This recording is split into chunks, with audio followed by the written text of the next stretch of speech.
Hey, Wes. Hey, Brian Paul. Hey, for a lot of people watching the show, like, they've already heard this before. Maybe some of them haven't. Have you seen You Can't Do That on Television? Dude, I used to love You Can't Do That on Television. It was part of my ritual growing up where I would watch, I think it was called Pinwheel in the morning, and then I would watch You Can't Do That on Television and Danger Mouse. I used to love Danger Mouse too. I think we had the same childhood. Absolutely. Those three shows were like right in my wheelhouse. I remember the Pinwheel theme song, something like pinwheel, pinwheel, spinning around. Look at my pinwheel and see what I found. That's the one. In retrospect, fucking awful lyrics. Who wrote this shit? It was Canadians. Yes, yeah, it was all Canadians. But that's what I always think of when we start the show. Is that it was like I'm opening up my locker. I'm Alanis Morissette opening up my locker, and it's being like, "Hey, Wes," and then you also open your locker and you say, "Hey, what's up?" And then we tell terrible jokes until the show starts. That sounds pretty accurate, actually. And if you are Alanis Morissette in that locker, I just got to tell you, in good conscience, watch out for Dave Coulier. Sure will. And with that, let's start the show. Let's go.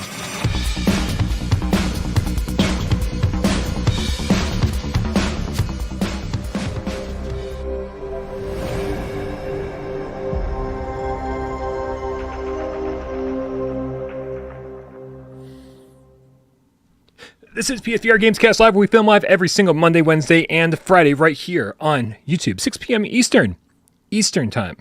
Eastern.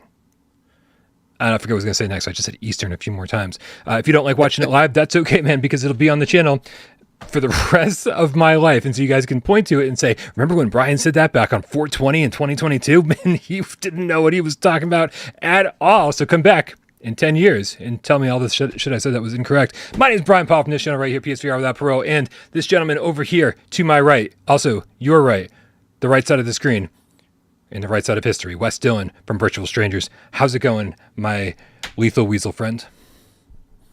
You know what today is, Brian? It's a great day. It's a great day. Not only is it West Day, but it's 420, dude. It's like a holiday. And even though I'm not in college anymore and I don't celebrate quite the way I used to, I'm still in a good mood. Thank you, Brian. There we go. I'm glad you're in a good mood because I'm in a good mood. The cats are in a good mood. And just want to be absolutely clear that I got this right. Professor Lilith is in a good mood with a $5 tip, says the survey is out on Discord. The painful choice is yours. Firewall, Squadrons, or Wipeout. We'll play one of them at 2 p.m. Eastern Time on Sunday, April 24th. Guys, don't forget to join our Discord, where Professor Lilith is over there tirelessly working to make sure that we have multiplayer meetups every single Sunday at 2 p.m. Eastern. If you've got games sitting in your library, PSVR games, and you're like, how come no one's playing these games anymore? I can't play these games because no one's playing them and the lobbies are dead. Well, stop complaining and get on our Discord and join us Sunday at 2 p.m. Eastern and vote. Which of these three games you want to play? Firewall, Squadrons, or Wipeout? Your call, mon ami. Your call. That's a tough one. Like, they're all great. They are. I will say that I would probably vote for Firewall because the last time I jumped into Wipeout and Squadrons, it's like I was starting over from scratch. I was like slamming into every single wall. I was forgetting how to like switch, my engine efficiency and shit in Squadron. I was like, I don't have time for this right now. Firewall, I think I'd be okay with. Just dart back and forth while you shoot people. I've never done the multiplayer in Squadrons. Like, I've just done story mode in it, and I love it. But yeah, I understand. I played Wipeout actually fairly recently, and it was the same deal for me, crashing in the walls. But here's the great thing about playing Firewall. Not Firewall, but Wipeout. Excuse me. Unlike Firewall, you don't have, like, leveled competition. So I don't have to go into Wipeout and worry about level 50 guys just wiping the floor with me immediately, where everyone's pretty much crashing into the walls when we go into that game because it's been a year since we've all played it, right? Yeah, very true, very true. Lots of reasons to join Discord, though. That's not the only reason, right? You can leave viewer takeover questions. You can ask Wes questions. You can ask me questions. You can hang out. You can see all the PlayStation VR news, so you don't have to scroll through endless Twitter accounts or websites to find it all. It's all localized for you right there. So consider doing that if you want to. And if you want to help support the channel, don't forget you can go over to patreon.com/withoutparolegames, and for $3 a month you can get your name on that little scrolling thing that goes by 200 times an episode, 3 days a week. It's insane, and I guess 4 days a week this week. And for $5 you will eventually get some exclusive video content. There's already a couple of AMAs up there, and we're going to be doing some Why We Love episodes and more AMAs. So please keep that in mind if you want to keep the lights on. Wes, you're very good at making promises. I'm the same way. Well, like I keep promising my patrons, like we're getting a video out this week, you guys, and then the next week we're like, this week it's happening for real. But so yeah, I completely identify with what's happening here. I just cross my fingers and say, and I hope that the people who are donating on Patreon are just really want the channel to keep going, right? And that they're not really in it for exclusive content, but eventually, man, you got to deliver exclusive content. You'd be like, I need to show you in some measurable way that I appreciate what you guys are doing, and hopefully by now you guys know that I do. But listen, we've got a lot to talk about as far as like this Oculus event that happened today. Meta Showcase that happened today. Don't break that. Is that what they're called now? I don't know, man. I keep calling them Facebook VR just to piss people off. It just makes me happy, right? But what's going to do? Before we get moving? What's going on over on Virtual Strangers? Anything exciting happening this week? This week, next week. Actually, we're kind of. It's nice because typically when you cover every VR platform, typically there's not a lot of room for you to kind of pick what you want to play. There's just like, all right, X, Y, and Z is out this week. This is what we're going to cover. Mm-hmm. These are the ones we're going to ignore. March was just unprecedented number of games. It was too much. So April has been kind of slow. So we've actually had time to play what we want. And I streamed some Fallout 4 this morning. And for Miles Dyer wondering why I'm outside, this is Diamond City right here. This is where I was at. I went live at 4:20 a.m. on 420, by the way, as a nod to my homies out there. But yeah, man, just the same old, same old. We did Strangers in the Night early today. So there won't be an episode tonight. We did a live reaction to the Meta Showcase. And then, we'll probably stream something between now and the next show. But, next thing up, Sunday, News Day, to where we're probably going to recap a lot of what we're about to talk about right now. Excellent. All right, bud. There we go. Just had to get a little tornado action, a little tornado cameo while you were while I had the attention over on your side of the screen. We got Darth Vader, the Game Cat, with a $10 tip, says zombies. We could all use more zombies. Oh, and chainsaws, not the best weapon of choice. It's very loud, and the flesh could get caught in the chains. So hyped for Saints and Sinners Chapter 2. Excellent. And when the moment they said chainsaws, with the reveal, the earlier reveal, yes. All of a sudden got all these flashbacks to like Doom 64, and I'm ready to go, man. I'm so excited. This the original was already probably the best all around game in VR, irregardless of platform. And we're going to talk more about it. I don't want to jump the gun here, but I was very excited with what I saw in today's little bit of footage that they shared. Yeah, let's start by going a little bit wider. What were your overall thoughts on the showcase itself? Well, I was pretty much on cloud 9 from beginning to the end, and then when it ended, I was just kind of like, well, is that it? But it did seem to end abruptly. It seems like we were just getting going. We're 15 minutes in, crazy shit was happening, and then then just a little bit later it was over. I was like, oh, I thought this was going to go on way longer. And it flew by, and they crammed a lot into the 30 minutes that we were there. Like, it was game after game after game. There was no fluff. It was 10 times better than last year's show. There was so many good games and things I'm looking forward to in this one. But I was really expecting Meta, if that's what we're going to call them, to bring their big guns. I mean, we already knew that they have a Grand Theft Auto game in development. They have had 2 Ubisoft exclusives in development for years. Yeah. Oculus Rift S was a new headset when they announced those games. What was it, And we Splinter still Cell haven't and even Assassin's seen. Creed? Were those the two? Yes, Yeah. yes, those are the two. We still haven't seen so much as a logo for either of those. So while I'm extremely excited about almost everything that they showed, I honestly I was expecting more, and that's on me. Obviously, it's on me for having unrealistic expectations. But I really expected them to put something out there that's going to be able to compete with the Sony event whenever it happens. And I feel like Sony's going to have this thing beat by the end of the first trailer if we're going head to head in terms of excitement. But with that said, it wasn't long after it ended that I looked back at the list, and all of a sudden I felt better again. Like, man, there are some really good games coming apparently this year. Yeah, that was an interesting part of it for sure. Was that most of the games did not have a release date, but they were all said to be coming within the year. So it's like, all right, cool. Well, it looks like the rest of the year is looking pretty good for Quest users. I'll be honest with you, like, you know, for somebody who was desperately hoping for PSVR games and kind of scouring the list and seeing, you know, what are the chances that each of these games coming to PSVR, there was a point during the showcase where that kind of went away. And I was just really happy to be in the middle of a showcase about VR games, because it's not something that's terribly common, like outside of, you know, like not even outside of anything. Like, it's just terribly uncommon right now at all. And so whether it's Sony, whether it's Oculus, whether it's whoever is doing it, putting a spotlight on VR games just made me happy. And also seeing that, you know, certain developers that like I hadn't heard from in a while, I had things to talk about, and that the games were overall pretty exciting to see.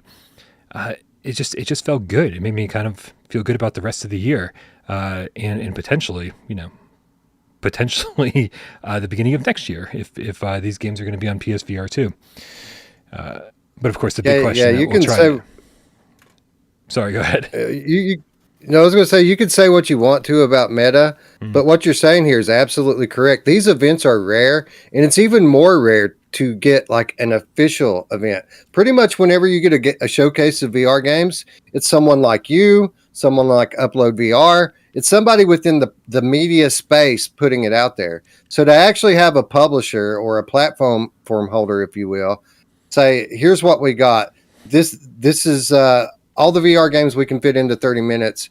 And by the way, guys, all we care about is VR. It feels nice, doesn't it? It does. And I can't wait for Sony to do the same thing. Because I know there's a lot of people out there who are sort of questioning Sony's commitment to even the PSVR 2, just to saying, hey, you know, we need more marketing behind this thing. We need you to get the word out. We need you to find a way to tell as many people as possible that isn't the PlayStation blog. And so when it comes to PSVR 2, like, I want, or to be honest, let's take a quick beat here, because while I was watching this, it made me think Sony's got enough shit up their sleeves still for one more PSVR 1 spotlight, right? Something that takes almost no effort on their part. It's a PlayStation blog post that updates every 15 to 20 minutes with 6 new games over the course of a couple hours. It could be extended trailers for some games that we already know are coming. It could be maybe a couple new game announcements, because there's, no matter how few games are still coming out for the rest of the year, there are certainly games that we don't know about that are still coming. It's seeing how well this show was put together today made me think that Sony needs to kind of like scrape up the last few developers, the last few titles, the last few whatever that they can get their hands on, and do one more PSVR 1 event, just to show, hey, for anybody out there who's still holding on to this thing, that this is their only VR headset, we have you covered until the very end. And when PSVR 2 gets here, you will have faith in us, because we made sure you had games to play from day 1 to day 0, the end of days. I don't know. I don't think it would be that difficult. No, I don't think so either. And to be honest, I'm not that concerned about the remainder of the year. If anything, I'm confident. When I've seen how 2022 has began for PSVR and the amazing lineup of games that we've already gotten, I think that's going to only continue. For how long? Your guess is as good as mine when PSVR 2 is going to come. I guess 2023 Q1 is kind of what we're running with now, but they still haven't announced anything. Right. So, I mean, until they do, things are very much in flux with regards to my expectations. But I do feel like whether or not the next gen starts later this year or sometime next year, I think at least every couple of months we're going to get a fairly solid game or two for PlayStation VR to keep us occupied until the next gen comes. To answer your question, yes, I think if they wanted to put together another Spotlight Day, that they absolutely could. I think that there's still enough in the bank for them to do that. So yeah, I agree. I would like to see it. And I think that's a good segue to get us started with the games that were shown today as part of the Meta Showcase that we are 100% sure are coming to PlayStation VR. And I think the easy one for that is Among Us VR.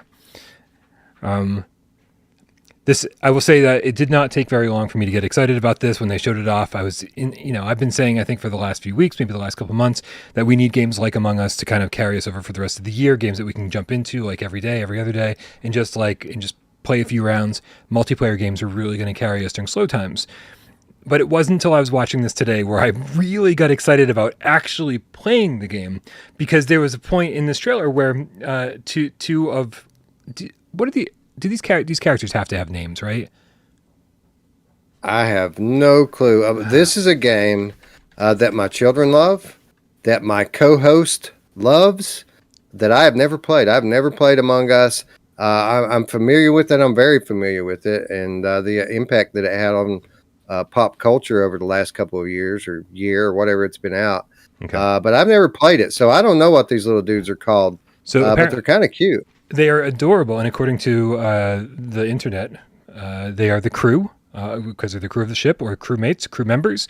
And so just seeing, all it took was for two members of the crew to come face to face in a dark hallway right there, and they just stare at each other. And I'm like, this is what I need. Like, is one of us the killer? Is one of us the imposter? That is the part that I just can't wait for, because it's, again, as cartoony as this shit is, there's still that huge amount of tension that's going to come with that, where you're like, is he going to kill me, or is he just fucking with me? And I just can't wait for that, man. I think this is going to be so much fun. Yeah, I had the very same light bulb go off in my head when I saw one of the characters just kind of slowly back away from the other one, when I started to realize that this is just going to be another one of those instances that VR makes everything better. And this is going to be a completely different game in VR. And, the fact that it's coming from an OG like Jesse Shell, I mean, we know it's going to be good, right? It has to be good. But I think that this is another game concept whose real potential is going to be realized because of the presence that comes from playing in VR. Yeah, no, absolutely. So did this, and we didn't get a release date for this one, did we? I think a lot of these didn't get release dates. We didn't get an official release date for them, but it kind of, it could be fake news, but last week Steam kind of put up a release date for them for about 5 minutes, November. Right. So holiday season on this one. And it would make sense. I mean, this is something, if we expect, especially with like the standalone headsets, if we're expecting this to continue to grow, continue to be popular with the youth, and continue to have a big holiday season, a game like this, which is already popular with younger players, it would make sense for it to come during the holiday season. Yeah, it does make sense. I think a lot of kids who get a Quest for Christmas and also get this game, it'll be like the perfect package. Yeah. Yeah. RIP Gorilla Tag, right? Like nobody's going to play Gorilla Tag after this comes out. I mean, you would think that, right? But did you really see anybody wanting to play Gorilla Tag before Gorilla Tag came out? Like, could anybody have foreseen the popularity of that game? Anybody? Oh, no. It's so bad it's good. That's what I hear. But again, that game does not look like it's for me. So I've watched videos. Steer clear of that. Yeah. That's good. The other game that we feel 100% confident about, and this because it comes from the developers themselves, just like Among Us, is NFL Stat Pro. Where did my notes go? Did you take my notes? NFL Pro Era. And yeah, I mean, dude, we were talking a little bit before the show about how this is long overdue. This is something that VR is needed for quite a while. Correct? Yeah. We this is a topic that we periodically discuss on our channel whenever we're kind of trying to talk about what are those big games, what kind of things would draw people, flat gamers, in the headsets, and the Madden. The Madden crew of traditional gamers is huge. I have many friends that buy Madden every year, and you look at the games and they're identical, but the rosters are a little bit different. There's one or two features, but still, these people throw down $60 year after year after year so that they can play their Madden. So I've wondered for years now, where's our football game? Like our NFL game. If we get a good NFL game, it's going to be a big deal. It's going to sell headsets. I can guarantee you that.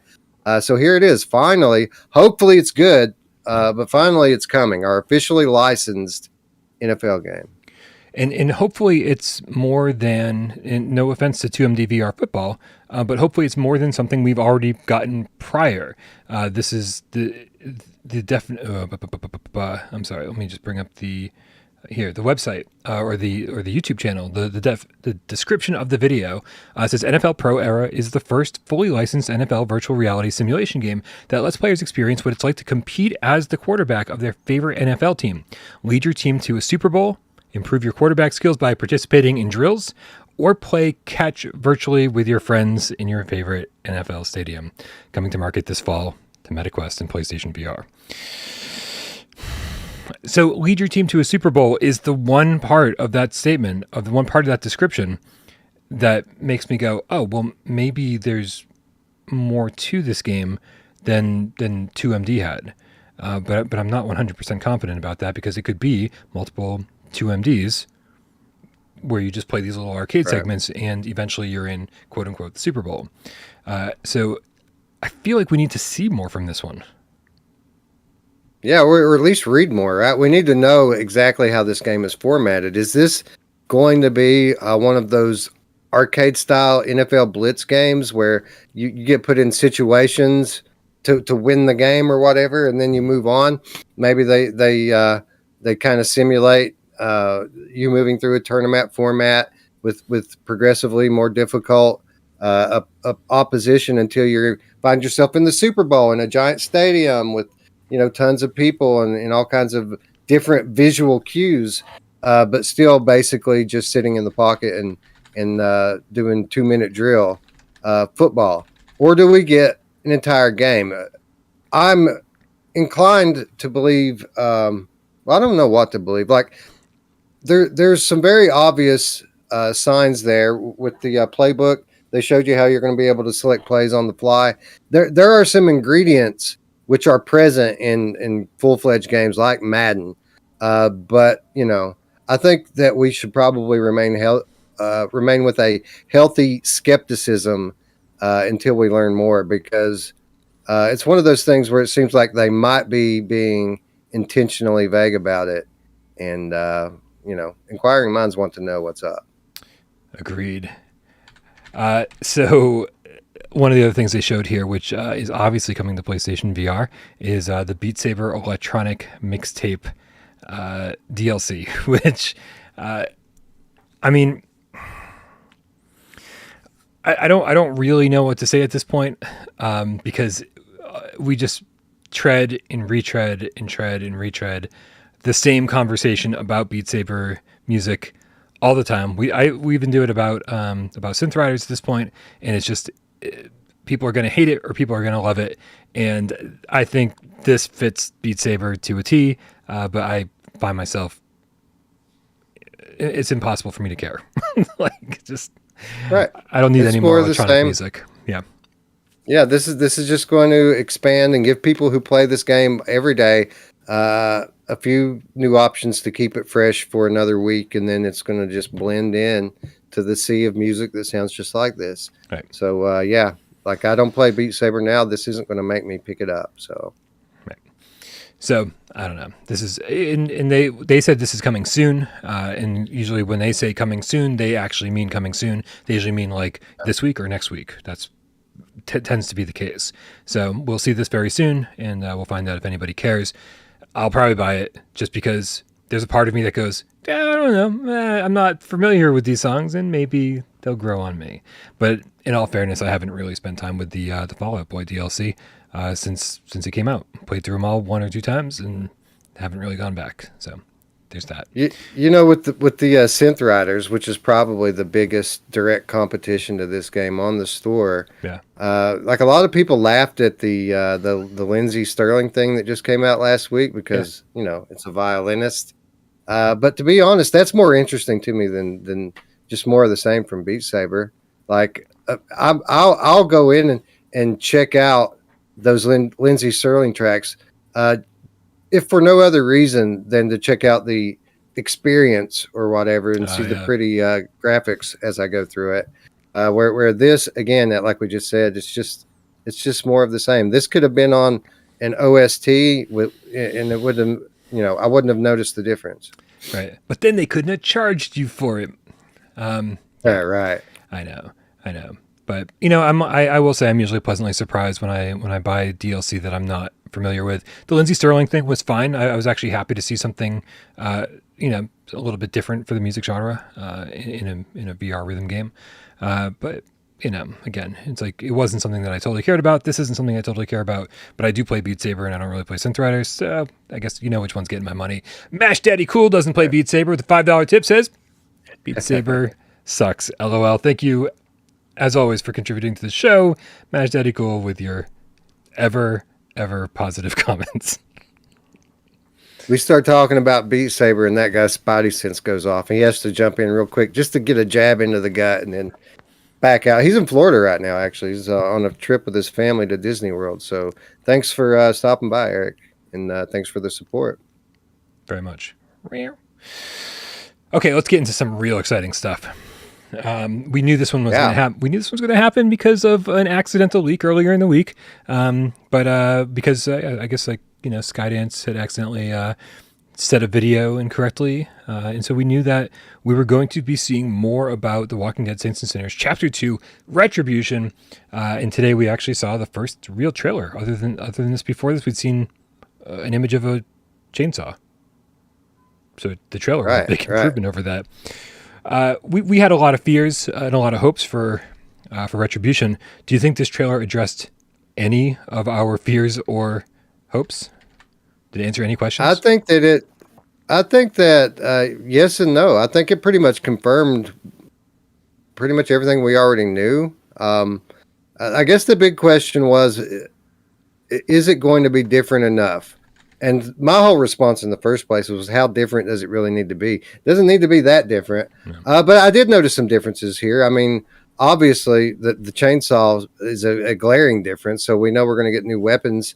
The story, all of a sudden, I'm intrigued with the story. That enemy at the beginning, kind of the big baddie, if you will, looked very intimidating. He looked sadistic. It looked like the type of story that I'll probably enjoy even more than the first one if they do it correctly, which I'm confident that they will. So I'm kind of glad that we have like an evil nemesis now who like brutally disembowels people and walkers, what have you.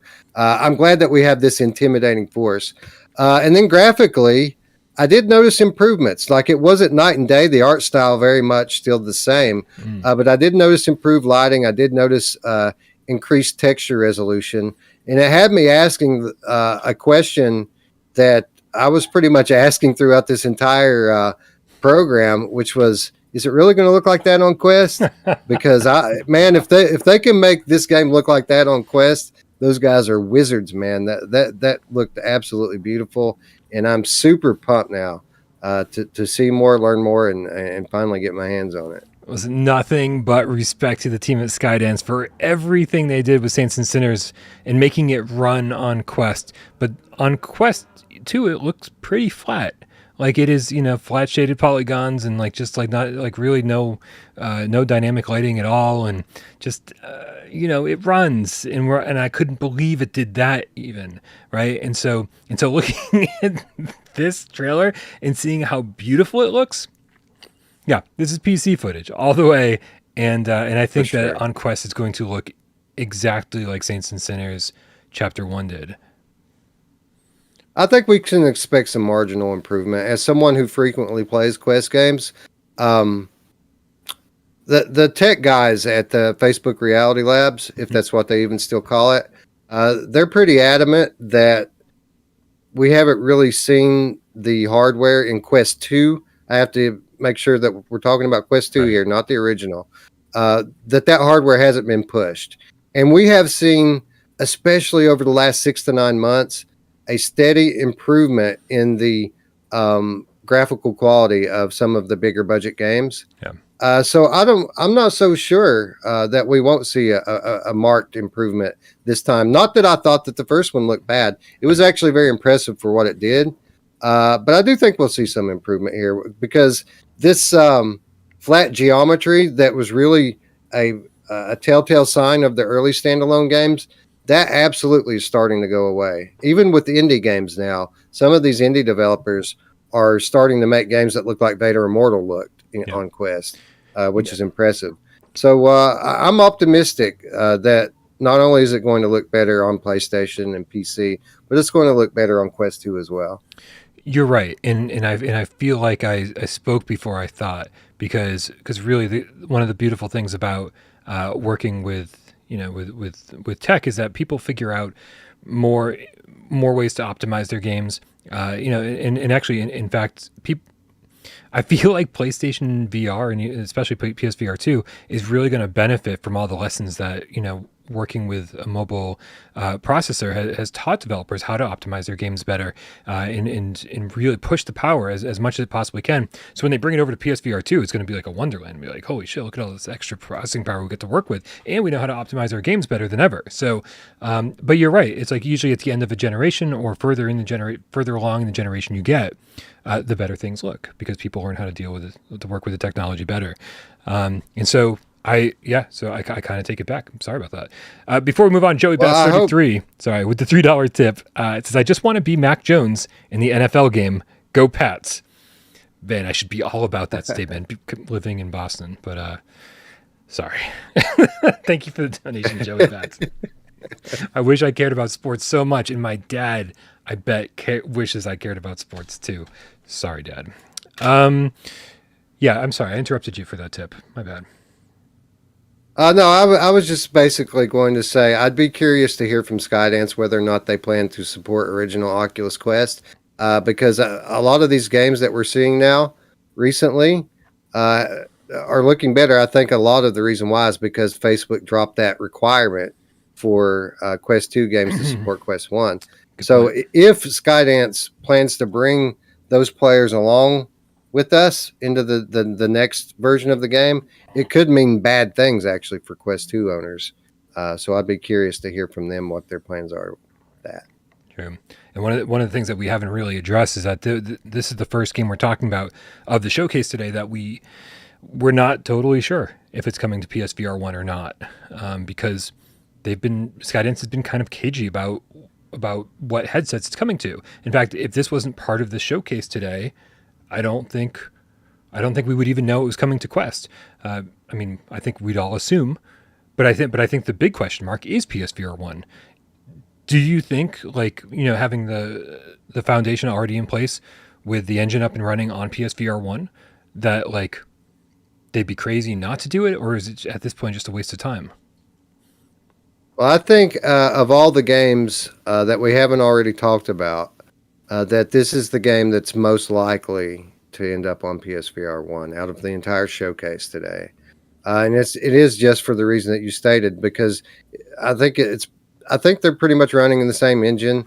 So I would think that the conversion and the work involved to bring this into PlayStation VR 1 wouldn't be as much as a game from scratch, if you will. Right. But with that said, yeah, I don't know for sure if it will. We did see graphical improvement that might just be just enough to push it over the line and make it so that they would really have to put some work into optimization to get it going. I'm hopeful. I think that they can bring this to PSVR 1 if they want to, and I think largely it's going to depend on how soon are we getting this. Like, is it coming this summer? If it is, then I think probably pretty likely that we're going to get this on PSVR 1. Is it coming in December? If so, probably not very likely coming to PSVR 1, because at that point we'll be so close to the next gen that it really wouldn't make a whole lot of sense for them. I mean, it's arguable it wouldn't make any sense at all at any time, but especially if you're going to put it out right before the next gen gets here, that makes almost zero sense. Right. It is yeah. I will say, again, most of these games don't have release dates. Like just knowing that they're coming sometime this year, even that this trailer just popped up, it said 2022. And so if it's late 2022,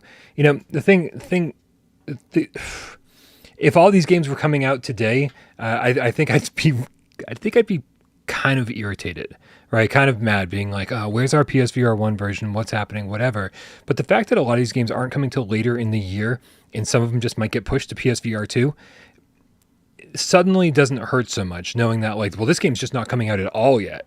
And so, like, if I got to wait an extra 3 months to play it on PSVR 2 rather than PSVR 1, I'm like, well, that reduces the sting exponentially, right? If I know that I'm going to play the best version of it possible just by waiting 3 more months. I mean, you're talking to the guy who still hasn't played Resident Evil Village because he's been daydreaming about playing it. We're talking to each other then. That's excellent. Just because, like, I know it'll be better in VR. And when I finally get to play it, I don't want to. So many people ruined Resident Evil 7 for themselves by playing it on the flat screen first. And I don't want to be that guy for Village. I don't want to know what's coming even in the slightest. And so, I mean, if I'm nothing if not patient. And so I will be patient. If these games aren't coming to PSVR 1, fuck it, man. It's like to play them in the best way possible. It's worth the wait. But this one I'm really hoping does come to PSVR 1. After having said all of that, I just, it just wouldn't feel right. Let me ask you this. Yeah. Obviously, we'd like to see this coming to PSVR 1 because we're hopeful that this game is coming soon. Like, I'm hoping that we get this by the summertime. But let's talk about generic VR game coming out at the end of the year. And by generic, I don't mean an actual generic game. I mean a good game, something you want to play. Would you really want it to come to PSVR 1 at that point? It's not just that you're going to be able to, just wait 3 months and play a better version of it. But what we just said a moment ago about Quest 1 holding Quest 2 back is 100% true about PSVR 1 holding PSVR 2 back. So if we're getting PSVR 1 versions of these games, it's quite possible, developers always have to develop for the lowest common denominator. And it's possible that PSVR could be that lowest common denominator. But with that said, maybe Quest 2 might be the lowest common denominator. But you get what I'm saying. Like, if a game's coming in December, wouldn't you rather wait until February, March, and get a better game for everyone, like a better for everyone, based on the fact that the developers had to deal with less constraint? So it's funny because I don't actually think that's true. Like when developers were developing, for the PlayStation 4 and PlayStation 4 Pro, that is the same SKU, right? So they basically have to make sure that this game runs on this hardware over here, and so the best version might be being held back a little bit. But these are completely different SKUs as far as we know for PlayStation VR 1 and PlayStation VR 2. So I do feel like, when it comes to like, okay, well, what I feel like would really happen, instead of them being like, well, we have to develop for the lowest common denominator, well, they've already done that. They've already developed the Quest 2 version. So they just port the Quest 2 version over to PSVR 1, and then they port the PC version over to PSVR 2, right? You know what I'm saying? Well, here's the thing, and I think that it was probably a poor spot to make that point. This point probably means a little bit more with first-party exclusives, because when you talk about PlayStation VR 2, you're talking about a device that's going to have capabilities not only that PS4 don't have, but PC don't have either. PC can't do everything that PlayStation 5 can do, and it can't, like the advanced haptics, for example, or I hate to point out the Tempest 3D audio, but supposedly, the 3D audio is going to be on another level. But the eye tracking, things like this, can be intrinsically built into the game, and games can be built around them, unless you're trying to be a multi-platform game, and then all of a sudden, all bets are off. So you're right, it wasn't the best spot to put that in here, because these are all multi-platform games. None of them are really going to take advantage, or most of them anyway, are not going to really take advantage of those new features that we're getting. But with regards to like first-party exclusives, I'm much more comfortable with those being PSVR 2 and forget about the old generation. As hard as it is to wait, I'd rather have a game that can do things that our hardware today can't do. Understood. That's all I meant. Okay. We've got so many games that we could talk about. And so I don't want to skip over ones that you're interested in talking about, but maybe we just kind of like streamline some of the less interesting ones. Well, I would say, I would say the next two would probably be that. Although, well, let's just do this. What were you going to say? I'm sorry, I cut you off. My bad. Do you care at all about Espire 2? That's what I was going to say.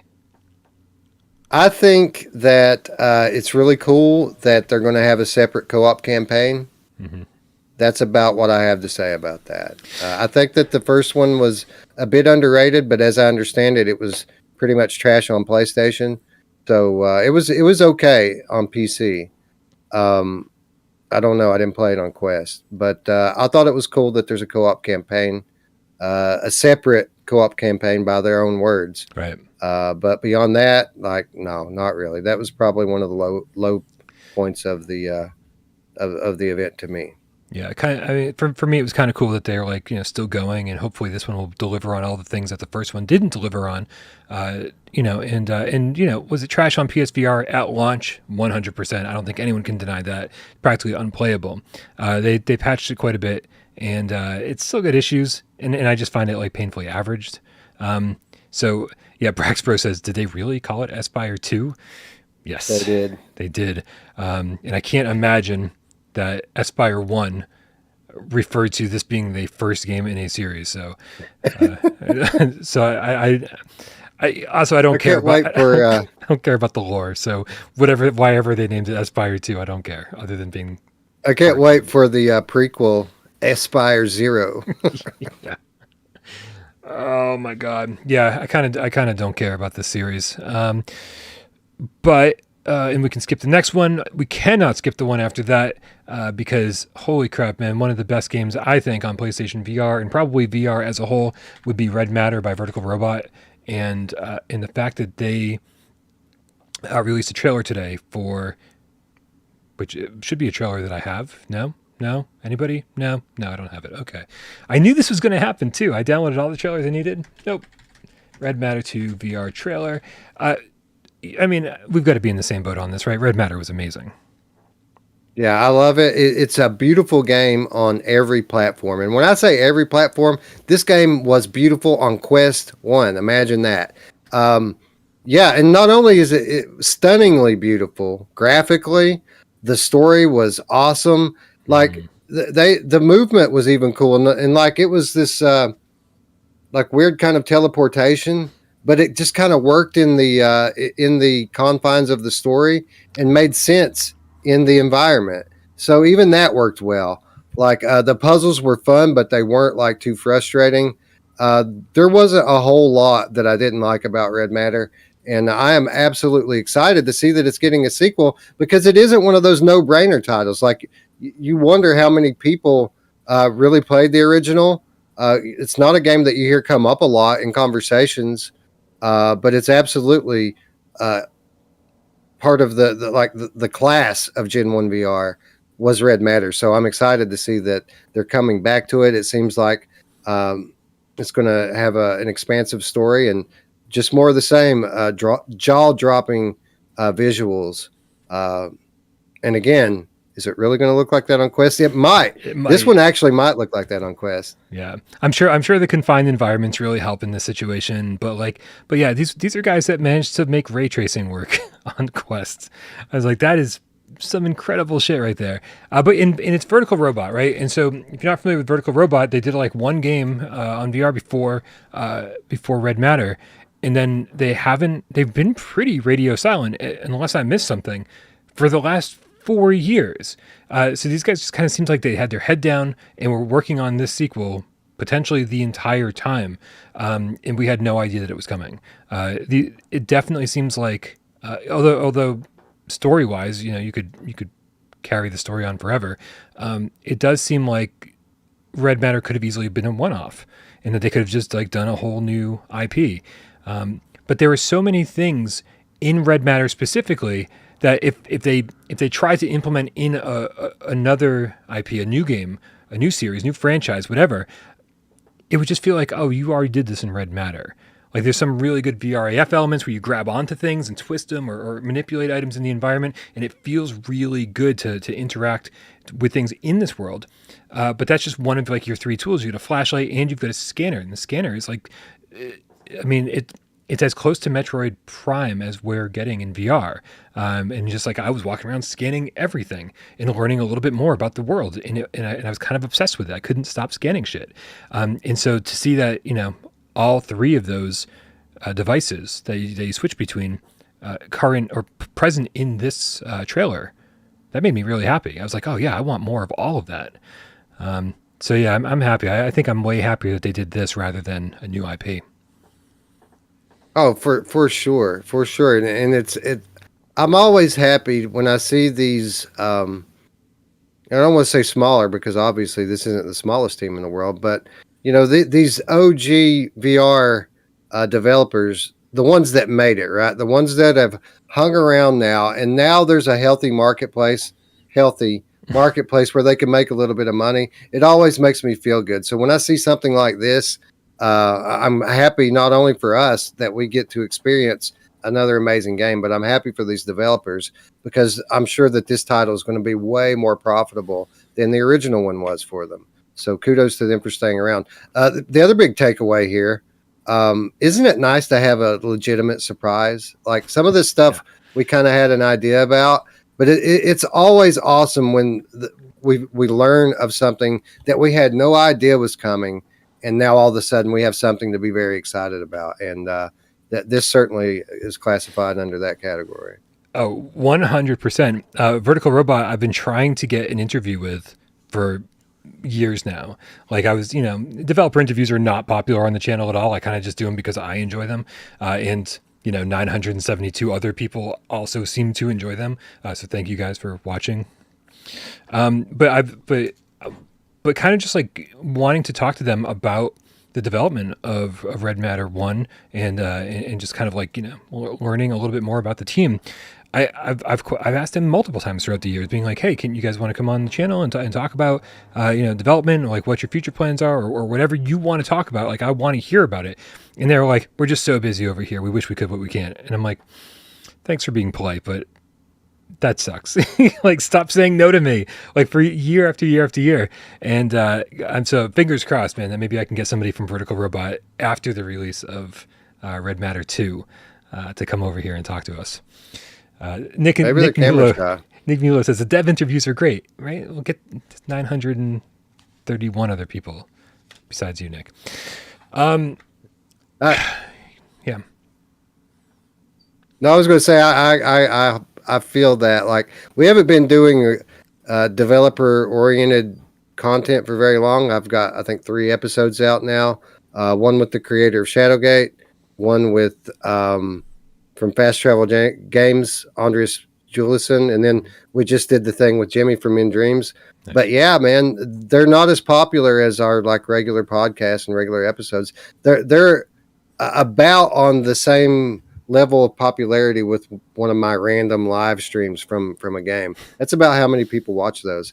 Yeah. And it's not like we're even sitting there just doing regular interviews. We're having VR devs or studio reps, whatever, play VR with us in a game that's not their own, like in a completely different game. Like we had Andreas play After the Fall with us on launch day, which I thought was a coup, but apparently, people not all that interested in it. Wait. Andreas Juliuson from Fast Travel Games with you playing a Vertigo game. Yeah. So what was it just like, oh, we just want to hang out and play video games with a dev? There's no correlation there. It's like this guy has nothing to do with the game that you're playing. Like, Well, the idea behind the series, yeah, the idea behind the series is that it's not supposed to be, it's not supposed to feel like an interview. It's supposed to feel like a hangout session. Like, here's a name that you recognize from the VR industry. Mm-hmm. Who are they really? Yeah. And more times than not, it ends up being like an interview because they want to promote something. But that absolutely is not prerequisite. I emphasize to these guys, we don't have to talk about your work. That's not what this is about. We want to hang out with you and see who you are. Right. And so, really, it's about, it's about taking Andreas, someone who I've known for years at this point, mm-hmm. into a unfamiliar environment and having fun with them. And that's really what it's all about, is having fun with these guys. Well, two things. One, it's the exact same thing we tried with Viewer Takeover before we finally canceled the show. No one was watching it. It required a ton of effort to edit, and it was ridiculous. And so we were like, hey, let's just get a developer on who isn't trying to promote their game, who just wants to talk about VR with us. And no one was interested in that either, or certainly not more interested in that than a regular episode of Viewer Takeover. So we killed that.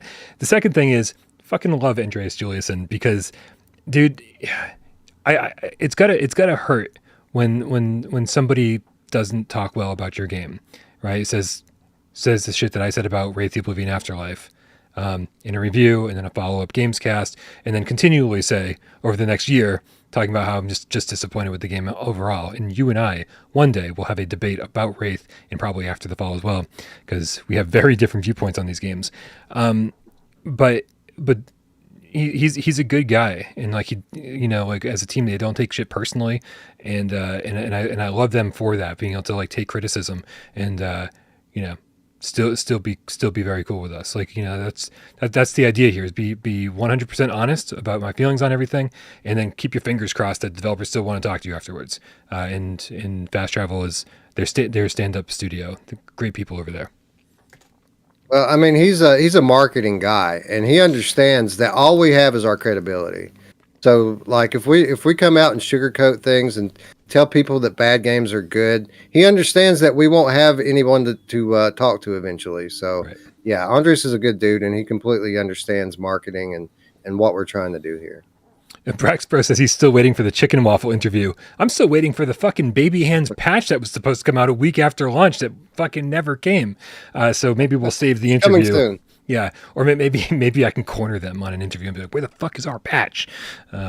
Anyway, we still got like two more games we need to talk about here. One of them is interesting, I will say, and that's from Stress Level Zero. It's BoneLab. This is the follow up to BoneWorks, which has been hugely popular physics shooter / puzzle game / whatever on PC, and here they are bringing this follow up to Quest. I'm so conflicted about this, because I'm actually completely shocked they didn't just try to port BoneWorks and be like, okay, that's step one. The fact that they're bringing like a whole new game over is shocking to me.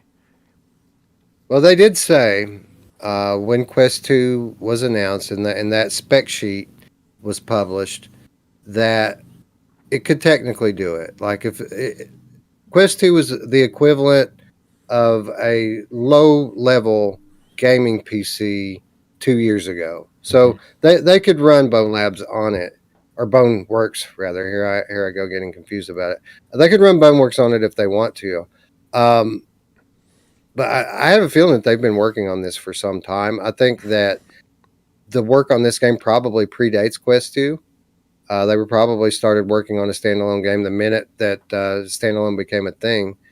So they probably didn't want to shift it. And it doesn't mean that BoneWorks won't eventually come to Quest 2, but these are also developers who have expressed some desire to develop for PlayStation VR 2. So they could be working not only on BoneWorks for Quest, but they could be working on Boneworks for PSVR 2 as well. So it's kind of hard to see or say what they have going on behind the scenes. But with regards to this title specifically, I saw good and bad here. Like, I think it looks really cool. Like, visually, it's very striking, isn't it? Yeah. Oh, absolutely. Visually very striking. Obviously excited about any game that uses Gen 2 VR physics, and they're kind of the inventors of that. Yeah. But when I say I have concerns as well, really those people out there who've played Boneworks are going to know what I'm talking about. Like, the one big criticism with Boneworks was, is it really a game or is it just a tech demo? And when I look at BoneLab and the footage that we saw, it looks like they're leaning even more into that kind of tech demo space, where it's a very unique game, Boneworks, where it's a campaign, but it's like a tech demo campaign, and it plays like a game. But the story, it's like, I wouldn't call it story driven. It's like has a backstory that they kind of bring along with you, but it's all about the physics. Like the whole thing's built around the physics, which, to be honest, are a little bit overdone. If you ever played it, it's not exactly floppy. Comfortable. Yeah, it feels a little floppy. It's not exactly comfortable to play. Like there's missing muscles or bones in my hand. Like they're like kind of, everything's a little floppy. Well, what it is you're missing the sense of feel that you have in real life. Like in real life, if you pull on a filing cabinet, you can feel it when it's all the way open and you stop pulling. They don't compensate for things like that in Boneworks. If you try to open a filing cabinet in Boneworks, you'll just pull the whole thing over because you don't know exactly when to stop. And you would think that they would work in some kind of mechanic to make it just stop pulling when it's done opening, but they don't do that. They just let the physics, speak for themselves, and they expect you as a player to compensate for the things that aren't in the VR world. So I think we got more of that to expect here, but with that said, Boneworks probably top 5 most immersive experiences I've ever had in VR. So exciting to be getting another title from these guys, and excited to see what they're going to do on PlayStation next gen. Yeah, I really do hope, they were on Twitter and saying that the reason they didn't support PSVR 1 was because of the Move controllers, which I always sort of think is half bullshit. It's like, when you have games like Saints and Sinners running totally fine with Move controllers, you have to look at that and go, well, fucking all these people are playing it just fine. Like, what the hell's wrong? Like, take a second to look at it and say, well, yes, it sucks that we don't have analog sticks, but come on, like, there's workarounds. But besides that, so people were asking them on Twitter saying, now that we've seen the new PlayStation VR 2 controllers, the Sense controllers, are you considering working with PlayStation VR 2? And it sounded like the answer was like 80% yes, I think was their answer. They pretty confident that they were going to do it. And so I really think that Boneworks is one of those games that's kind of stuck on PC VR. And so, like, even though a lot of people over there have played it, there's a huge audience of people who still haven't played it. And I think it would be amazing if they would launch with PSVR 2 with Boneworks, like just a straight up great PSVR 2 port of it, and then give it a few months and then release this, or release them in a bundle, something along those lines, just so people can kind of see where this game came from. Because as you said, it seems like it's very steeped in the roots of Boneworks, and which isn't a bad thing, but at the same time, it's very much its own thing, and I think it'd be kind of cool to see where this came from. I don't know. Well, one of the things I noticed that was very interesting about it is that they seem to be embracing mod support, which is a departure. Like that's a first, not only for this studio, but for Quest in general. You don't typically see mod support, so it makes you wonder about the future of maybe something like that coming to PlayStation, because that's one of the things that PC really has had over every platform. Yep. Is the fact that a lot of these games support mods. So that's really interesting as well.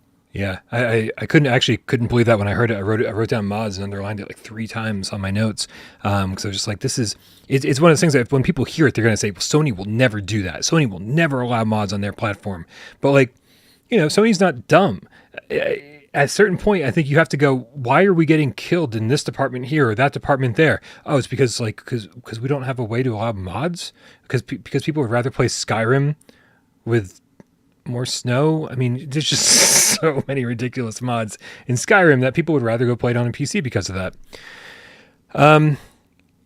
Wes, before we get to our final game in our wrap up on this, Waleed is now a game cat, specifically a White Tiger with Canadian $2 tip, says, now that this is out, when should Sony respond? Right now. Oh, Please, Sony, respond immediately. Sony, suck my dick. Damn, Sony. No, I think we're all very hungry for anything from Sony, and I don't think I think that they're going to crush this. As good as this event was, I think that they could show probably 10% of what they're working on and crush this. Yeah. So I'm very much looking forward to that Sony event whenever it does finally see the light of day. Yeah, well, I mean, when should Sony respond? I think Sony should respond when it's right for them. The fact that we didn't see a new headset from Oculus today means there's more wiggle room, right? More wiggle room for them to say, well, we can hold off a little bit longer if we need to.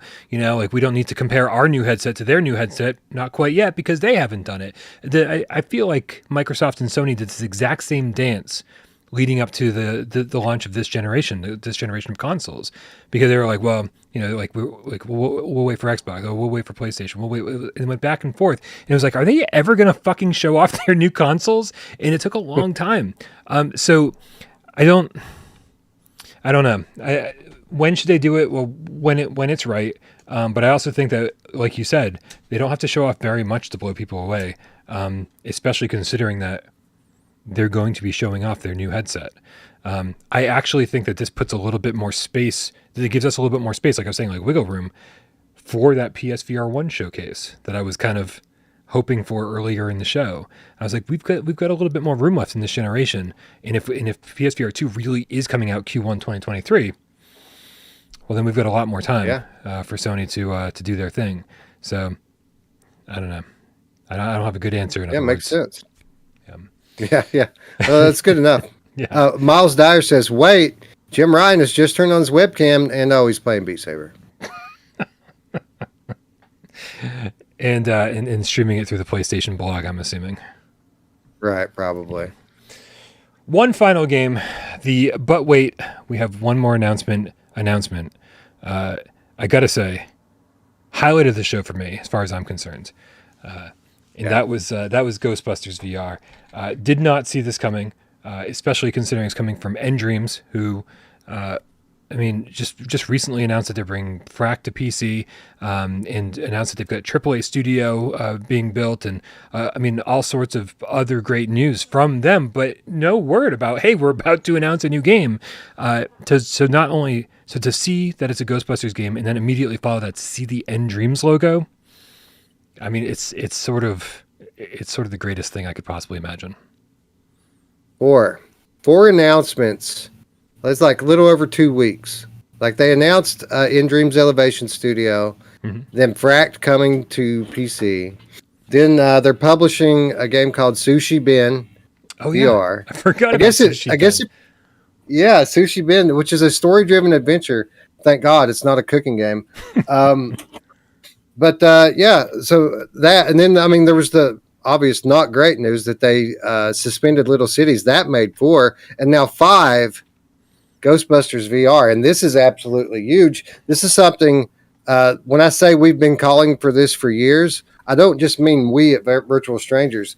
You have been calling for a Ghostbusters game, a proper Ghostbusters game in VR for years, and. And this looks like it could be it, right? Yeah, and of course it's funny that it starts with the Sony Pictures virtual reality logo, and we're like, right? Well, this is obviously coming to PSVR or PSVR 2, right? Right, Wes? Right? Not so fast, Brian.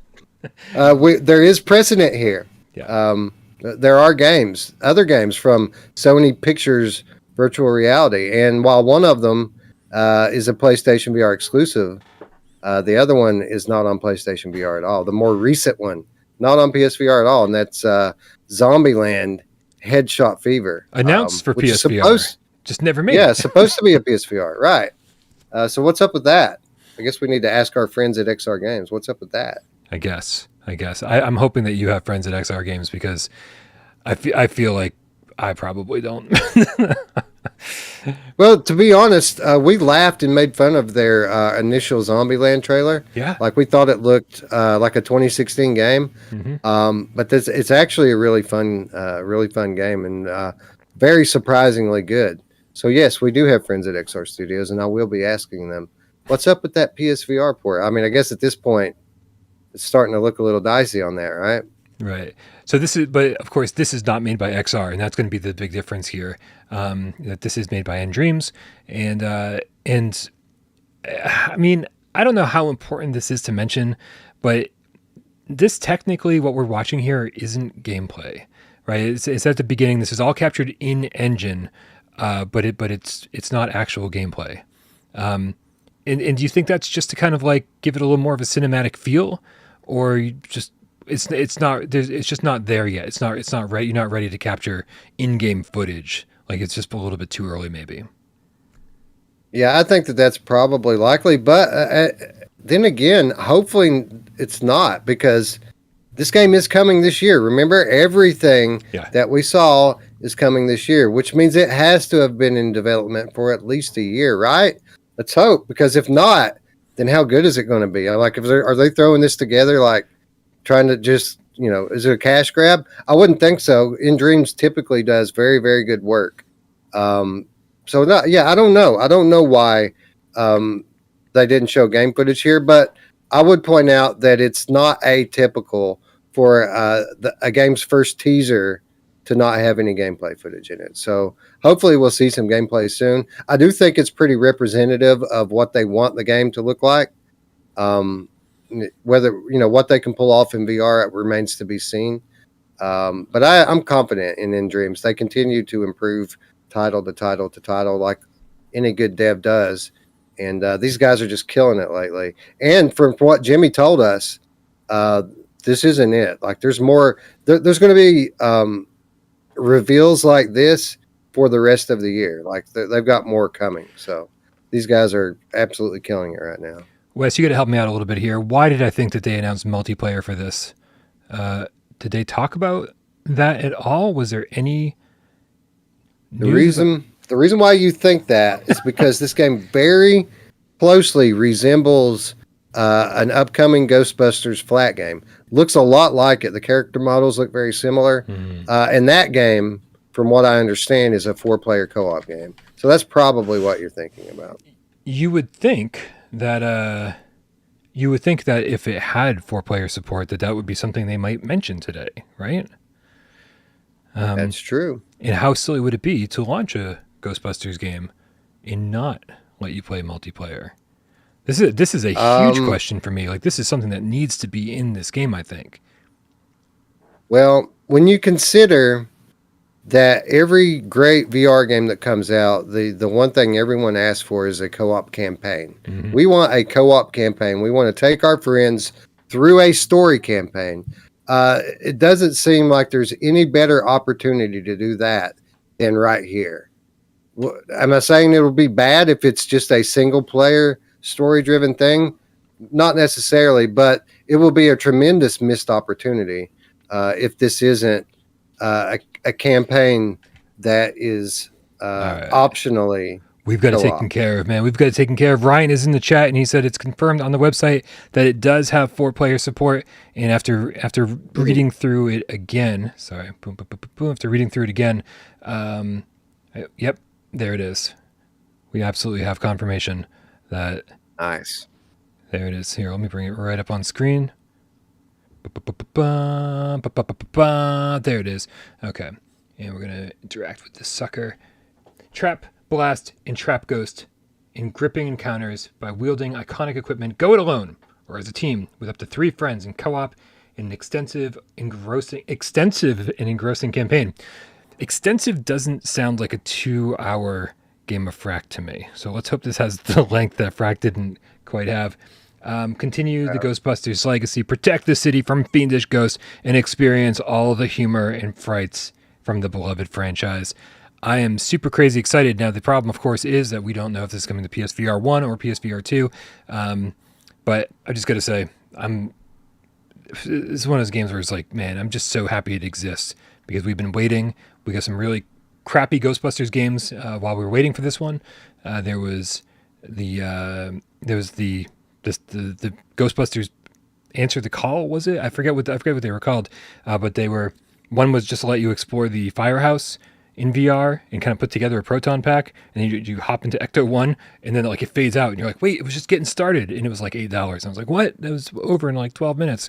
And then episode 2 was a wave shooter, like in a really bad wave shooter too. It's like you were shooting the proton pack and stuff, but it was not good. And then of course we had the thing in Dreams, which was fun, but come on, like you're really gonna like give us a Dreams creation? To honor one of the greatest movie franchises of all time. Sadly, that's so far all we've gotten. So I really, really have my fingers crossed that this one comes to PSVR 1 or PSVR 2.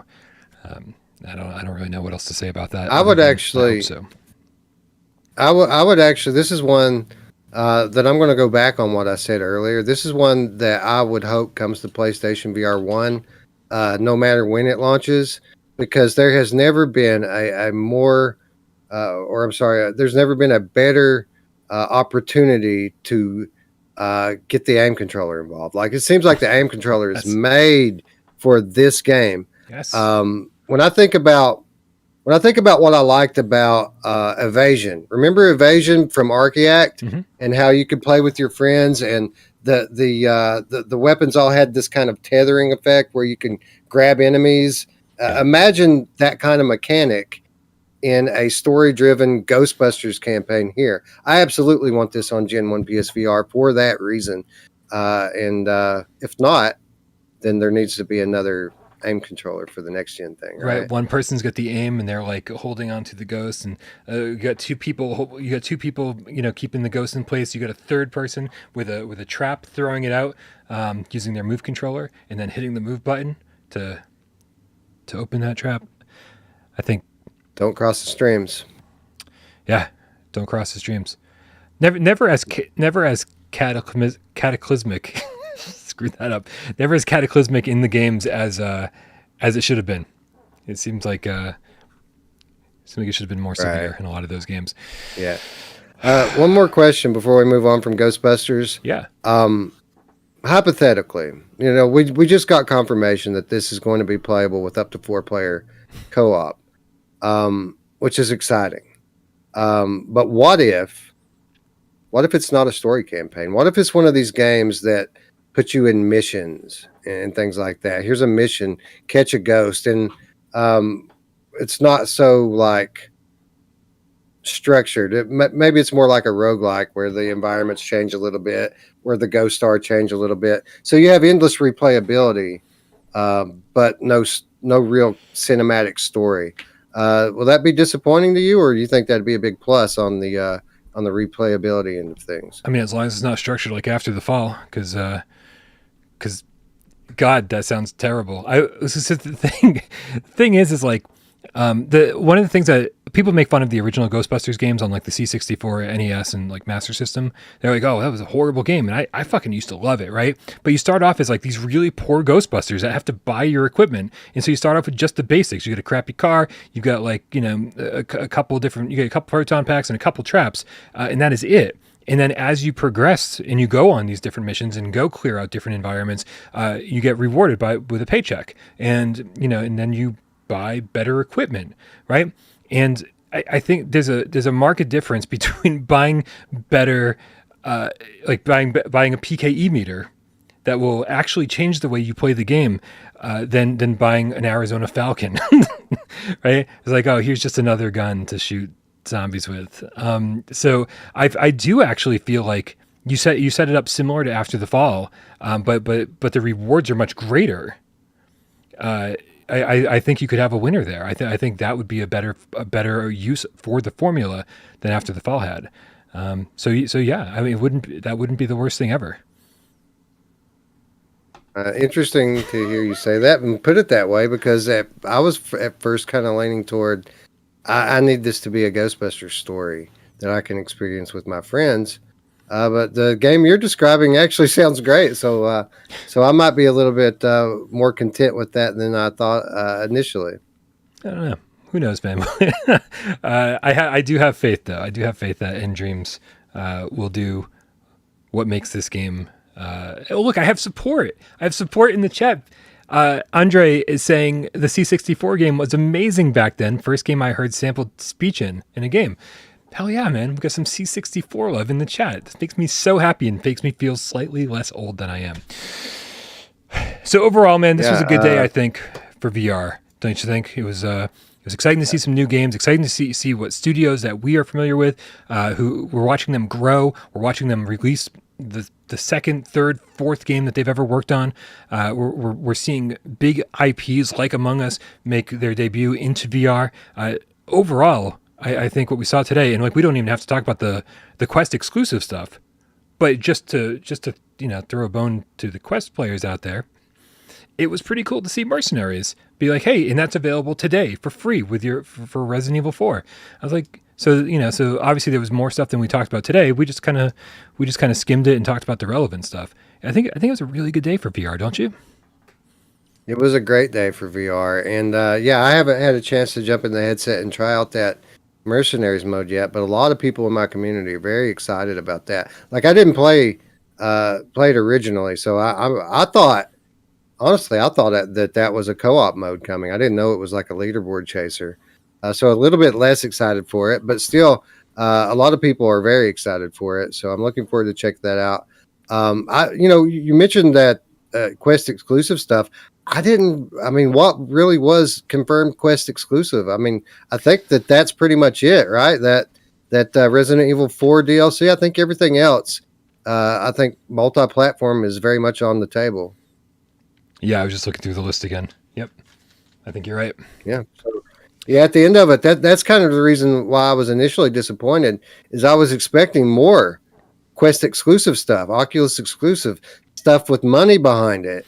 And they didn't really deliver any of that. That's why I think that Sony's going to pretty much thrash this straight away whenever they do their event, if they do their event anytime soon. Yeah, you would think that if there were exclusives, they would be jumping up and down and being like, at least plastering on the screen saying Oculus exclusive, Meta exclusive. I'm never going to cop. And you know what? And this would be a good time to bring up this tip from Big Show. Sorry for the wait, by the way, on this. $5 tip says, love the show, but why is it Sony versus Meta? They're both focused on different things. Meta is not worried about Sony, in my opinion. And I do have to say, if you have not been on Twitter recently, Big Show, because you can't say anything about Quest 2 or anything about PSVR 2 without people coming in from all directions, people who don't follow me, people who are versed in the narrative, people who are not versed in the narrative. It doesn't matter. They come in from all directions. It's like putting a piece of rotting meat out and like the flies just fucking swarm on it. And if you don't think it's Sony versus Meta, I'm kind of with you, but the rest of the world thinks it is. Like, I do think that they're going to be focused on two very different audiences. One that doesn't mind the wire and is focused on AAA, next gen VR experiences or full-fledged games that look like console quality games that we've like really never seen before in VR, or at least not outside of like Half-Life Alyx. And so, and I think that. I don't really know how powerful a Quest 3 or a Quest 2 Pro would have to be to kind of get into that same league, but it would have to be much more powerful than the hardware they're running now. So why is it Sony versus Meta? Because that's how all console wars are, right? Because that's how, sorry, sirens on my end, because that's how the consumers look at it. And unfortunately, yeah, that definitely bleeds into our show too, because that's our audience. That's just how people look at consoles in general. I don't think Switch is competing with Xbox or PlayStation, but yet they're part of the console war too. So yeah, I don't have a good answer, but just because they're really going to be the only two big headsets out there, unless Pico makes a bigger splash than we think they are. I very much agree with the sentiment that Big Show is expressing here. I think, excuse me, with regards to the long game, he's absolutely right. Sony and Meta have two completely different ideas for where they want to go with VR. And Meta's more about building a social platform that people live in, while Sony is wholly invested in entertainment. They want to entertain people. And that's the end game, though. But if we're talking about the here and now, Meta uses gaming as kind of the big carrot on the end of the stick. They're using it to draw people into their ecosystem so that they can build this social platform. If they don't have gaming, people aren't interested in doing the rest of the stuff that Quest can do. It's really cool, add-on stuff, but if that's all they have, then they're sinking in 5 minutes. And I think Meta sees that a lot of the gaming enthusiasts, pretty much since January, have been completely focused on PSVR 2 and have kind of forgotten about Quest 1. So I think on Meta's end, that they are in the short term a bit concerned about that. And I think that today's pretty impressive lineup was a way to kind of grab everyone's attention and bring it back over here. Agreed. With regards to Sony and the way they look at Meta VR, I think they recognize that the success of Quest 2 is absolutely paramount to what they're planning to build with PSVR 2. It's kind of a stepping stone, but at the same time, I have a bit of a conspiracy theory because, I fucking love conspiracy theories. I'm so on board. Let's do this. I'm putting you full screen. Well, I mean, prior to last year, Meta Gaming Showcase, at that point, it was Oculus Gaming Showcase, but whatever. Who's counting? Prior to that year, Capcom had pretty much exclusively worked with Sony for a decade, maybe longer. Any kind of exclusives, extra DLCs, any kind of special thing that you would get in a Capcom game would come on the PlayStation platform. So when I feel like a year ago when they had the Meta Gaming Showcase and the capstone, the big thing at the end of it was an exclusive Resident Evil game, I kind of feel like that was Facebook saying, hey, look, Sony, I know you don't look at us as competition, but we're in bed with your girl right now. What's up, homie? So I've kind of felt like since then that the hand of doom has been floating above Meta's head, and at any moment it could come down and squash it. That's why I've been so adamant, like, Sony right now, it's been a year almost to the day now. I expect any time now Sony to completely wash out any excitement for Quest 2 for no other reason other than that. Well, maybe a few other reasons, but I think that's part of it. I think that they want to I think that they want to get revenge for them wooing Capcom out of their ecosystem. Yeah, I mean, obviously they just want their own headset to be as successful as possible. And so I think the real answer, they would get back in bed with Capcom and say, hopefully RE2 and 3 and Village, all in VR on PSVR 2. Yeah, I know. Seriously, just please, if there's a God, like this will be proof. Yeah. I just, that will absolutely blow the Resident Evil 4, collaboration out of the water.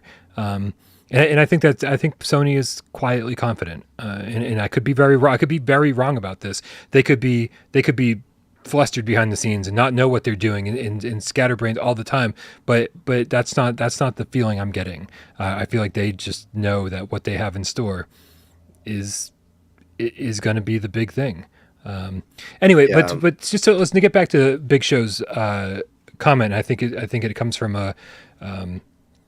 I think his comment comes from the right place, and I hate to say it, but but we're human, and we will engage accidentally here and there in console wars, because we also have preferences. I obviously haven't swayed from PSVR in 6 years, right? And it's not because I don't have a Quest, right? Like I've got my Quest 2 right here, and it's like I do play it like fairly frequently, but I really love my PSVR, and so and I've certainly made jokes about how I hate Quest and blah blah blah, whatever. It's all just hyperbole. It's all just me trying to have fun and make the show more entertaining. But every so often, like I'll say something kind of mean about Quest or about Oculus, about Facebook, and it's just because there's a little fanboyism in me because I love PSVR so much, and That's just me being human, and I apologize if it ever comes off the wrong way. So that's hopefully answers your question. Oh man, it's time for the funnest part of the show where I get to prove to everybody that I don't know shit about PSVR games. 6 years later, I'm not going to be able to guess this at all. It's time for PSVR 20 questions, and Wes is the host. He's got a PSVR game in mind. Hopefully you've narrowed it down to one. And it's my job. I got 19 yes or no questions and a guess. All right, so it's 20 yes or no questions technically, to figure out what game Wes is thinking of. I need all of your help. I really do. I need all of your help because I suck at this game so bad. When the pressure's on, I just fucking lose it. I believe in you, Brian. You're going to get this one quickly. Yeah? Yeah, I think screwed. So. I'm so screwed. And it's, the funny thing is there's like Serial Killer and all the other cats over on Discord trying to help me out, being like, here's the proper way to ask questions. Like, you ask this question to save yourself some questions later. And I honestly think it's the timer more than the number of questions that gets me every time. The 6 minutes runs out long before the 20 questions ever does. Yeah. So I wouldn't be opposed to doing away with the timer, to be quite honest, because it's not about, like, the timer is something that's against you as the person asking the questions, but typically it's the person answering the questions that burns up most of the time. So, like, if I wanted to stump you, I could just burn the clock out, man, like it's the end of an NFL game or something. Well, the hope is that everybody plays fair, and that's the end of that. But and honestly, AJ and I have more time constraints than I have with you or Miles, and eventually I'm going to have time constraints with Miles because it's like midnight when he starts filming with me because he's in the UK. And so, like, I would like to get all these shows back down to like roughly an hour where they're supposed to be. And I have seen episodes of Game Scoop where they do 20 questions and it's the last like 30 minutes of the show. And I'm like, this is torture. So we instituted the 6-minute timer just to keep that shit from happening. Cause it's a fun game and I really do enjoy it, but like it can't go on all day. So let's do this. I got you. All right. Let's do it. Timer's up. Does this game... I got you, Serial Killer. Does this game use analog sticks? It does not. Okay, so we are hopefully thinking that this is a move-only game. Unless it's a stationary...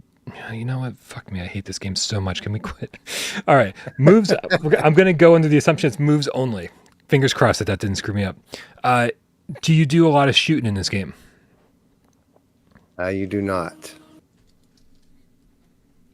Not a lot of shooting. All my time is spent writing down the answers to your questions. Right. Let's see. Oh, okay. I'm going to go with David's question. Have the developers made other PSVR games? I don't think so. I'm fairly certain that they have not. I did actually look into that while we were talking about other things, and I couldn't find any evidence of that. So I don't think so. All right, I'm going to go with Hooked Worm, and I hope this helps me because if the answer is yes, it'll really help me. Is this a PSVR exclusive? It is not. God, exclusive. Not exclusive. All right. Dan Kiefer is fucking abandoning us for KFC. God damn it. Thanks for all the help, Dan.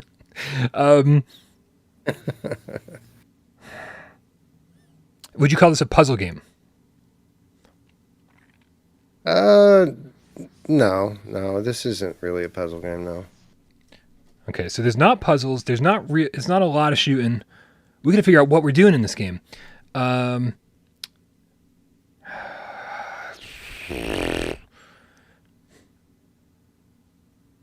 David's really high right now, so we can't take his advice. Is there multiplayer? Kind of. There's no online multiplayer. Oh, okay. So kinda multiplayer, but kinda. But this isn't a game that you wouldn't think about. It's not online multiplayer. It's not a game that you would think about multiplayer at all. I'll say that. So if you're thinking about multiplayer, you probably should stop thinking about multiplayer. Okay. So we know it's not a lot of shooting. These developers haven't made another PSVR game. It's not exclusive to the platform. It's not a puzzle game. Really, we shouldn't be thinking about multiplayer when we think about this game, and it's moves only, we think. Yeah. Was this an early PSVR title? Meaning the first 2 years? Yes. Okay.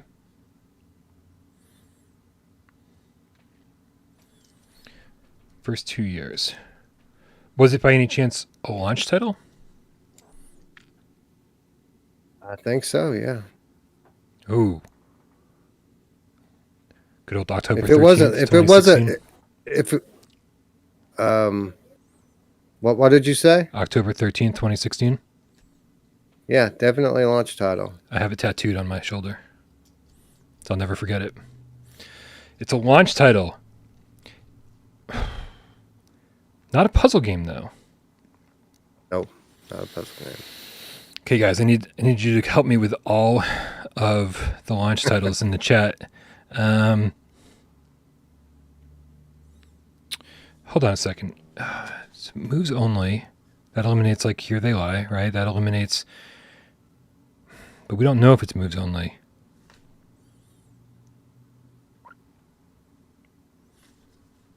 Crap. Okay. How much time I got? A minute and a half. Crap. Yeah, people are saying Headmaster. I like that. I always consider that more of a puzzle game, but let's go down that route for a second. Do balls fly at your face in this game? Balls do fly at your face in this game. It's already my favorite game of all time, Wes. You know how much I love balls flying in my face. Does this game involve a corrupt school where you're imprisoned? This game does involve a corrupt school where you were imprisoned. God damn it. I should not have relied so heavily on the analog stick question because, Wes, is it Headmaster? It absolutely is Headmaster, Brian. Subsequently, one of the more popular hidden gems requests on Discord this past week. Oh, really? Yes. I've not been paying attention. Yes, I guess I got to play some Headmaster for a hidden gem. Damn. And people do want the camera, by the way, with the green screen for that one. Oh yeah, yeah. Dude, you can tell, I don't know if you've noticed, but I've definitely had some green screen problems. The lighting in here is terrible, as you can see. I'm just a floating head in the darkness, and so when I set up the green screen, it's just like half of me just kind of disappears every time I move. I got to work on that. With Why We Love, I had the best lighting rig ever. Oh, look at that. Yeah. I actually don't use proper green screen. This is all like built-in stuff with my graphics card. Since I have a newer graphics card, this is AI doing all this. Because I too tried to do green screen and it was just terrible. Same reason, terrible lighting. I didn't want to spend like $300 on a lighting rig. So we just tried this experimental mode out. And it actually works all right. Like, it's not perfect, but it does all right. And because I'm a nice guy, I'm not going to give you any shit about the questions I feel like you answered somewhat incorrectly. It's not a puzzle game, dude. This is a sports game. It's all about... it's not a sports game. I feel like there are definitely... you could definitely get away with saying it's not a puzzle game, but I don't know if I just don't think you can call it a sports game. Well, I didn't. Well, first of all, I didn't until just now. So what were you going to take me to task with then, if it isn't the puzzle game thing then? Well, I mean, we could talk about that, but didn't these guys release Dead Secret as well? Wasn't that Frame Interactive? Was it? It could be. Let's find out. I think so. And but I could be totally wrong. Maybe they just published it. But I don't know. And again, it's a tradition to give each other shit once the game is over. So I'm not doing this with any sort of malice involved. They did actually. They're listed as the publisher on Sony, but they don't say who the developer is. So I'm not sure. I took it to Google and just Googled Frame Interactive, and the only game that came up was Headmaster. So I don't know. Maybe they did. I didn't realize that there are two Dead Secret titles out. Did you guys get Circle? on We PlayStation? didn't get Circle, and the developer is listed. I checked the Steam page. Developer is listed as Robot Invader. So when we say who made this game, it wasn't Frame. They just published it. Right. So, Thank you. hey, man. Validation. Thank you, Brother Paul. I might give you shit, but I'm also going to have your back. So it's like if I'm the one giving you shit, I don't even know how to give you shit properly. That's awesome. Good All right, friends. guys. We are, as always, running way over our time. Wes, thank you for hanging out with me on this very special, amazing day for VR. Even though it was not a PlayStation VR showcase, it was still a whole lot of fun for fans of VR.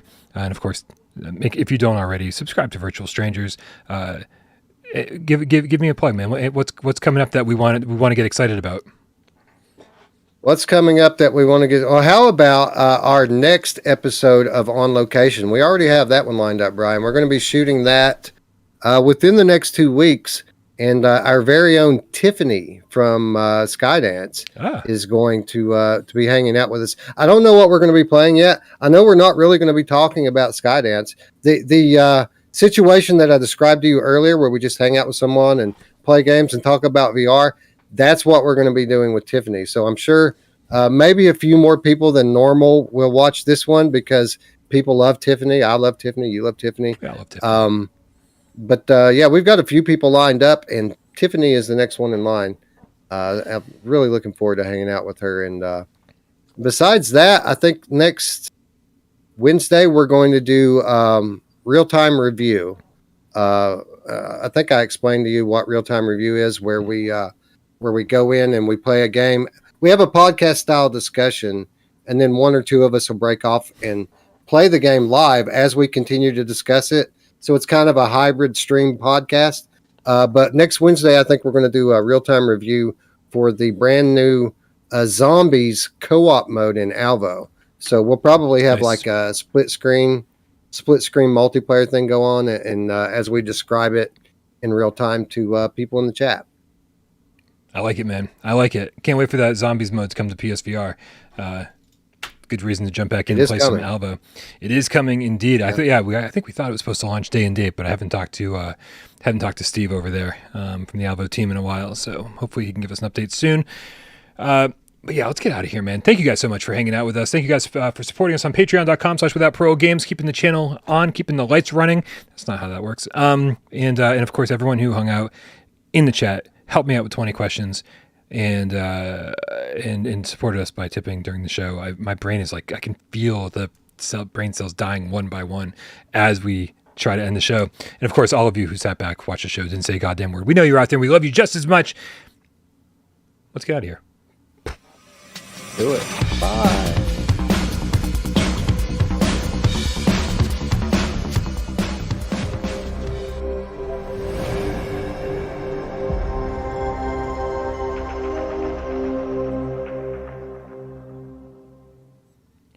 So before we cut the stream, Wes, there's two things I got to say. All you have to do is say the word Alvo, and Steve shows up in the chat. It's kind of like Beetlejuice. Beetlejuice. Fuck, there it is. So what up, Steve? Read my comment. What's that? Read the comment I just put in the chat. Hold on, me. Oh, it just popped up. You're like Beetlejuice. It didn't even show up on my screen because my chat's delayed in OBS. That's fucking amazing. Oh man, great minds think alike. Also, the other thing I wanted to say is that, well, besides saying shout out to Aceville, who helped me out this morning hosting the ceremonies, amazing dude and a great co-host. Got to get more of him on the show or on the channel. I have to say that this thumbnail, I was trying to make it look like Saints and Sinners 2 is splattered with blood, but it really just looks like somebody's eating French fries and has a lot of ketchup and mustard on their plate. It just did not come across the way that I was hoping. I feel like I'm at McDonald's when I look at this thumbnail. It does not look like blood. That's it. Well, for one, I'm loving it. Da da da da da. All right, man. Let's get out of here. Later.